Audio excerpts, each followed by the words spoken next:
આજે બાબા સાહેબ ભીમરાવ આંબેડકરના 135મી જન્મજયંતિ નિમિત્તે આજે આપણે બધા મળ્યા છીએ। બધાને જય ભીમ। બસલા બંધ કરકે બેસો, અવાજ બરાબર આવતો નથી। જય ભીમ।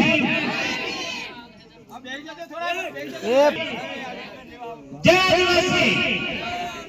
જય ભીમ। હવે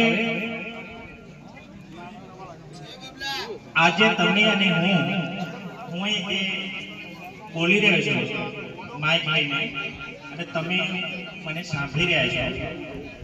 આપણે બધા જ મહેમાનો આ ખુશીમાં બેઠા છે। આ બધી જ લેણ બાબા સાહેબ આંબેડકરની છે। આ બધાને ખબર છે? જો બાબા સાહેબ આંબેડકર અને એમને લખેલું બંધારણ એ જો ન હોત તો તમને અને મને બોલવાનો અધિકાર ન હોત અને તમે આ બેસીને શાંતિથી સાંભળો છો એ અધિકાર ન હોત। આ અધિકાર એ આપણને બાબા સાહેબે આપ્યો છે, અપાવ્યો છે।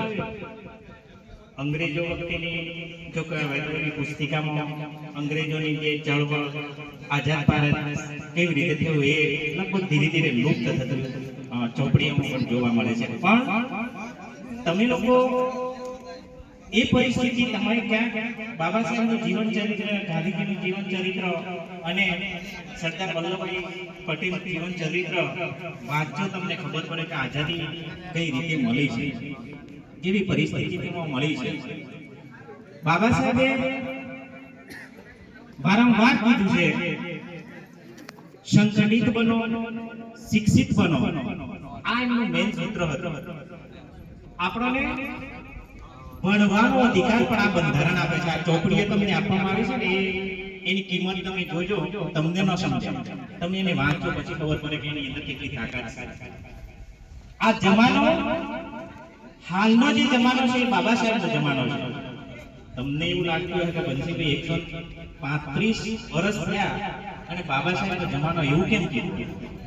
એટલા માટે કીધું કે બાબા સાહેબનું જે બંધારણ,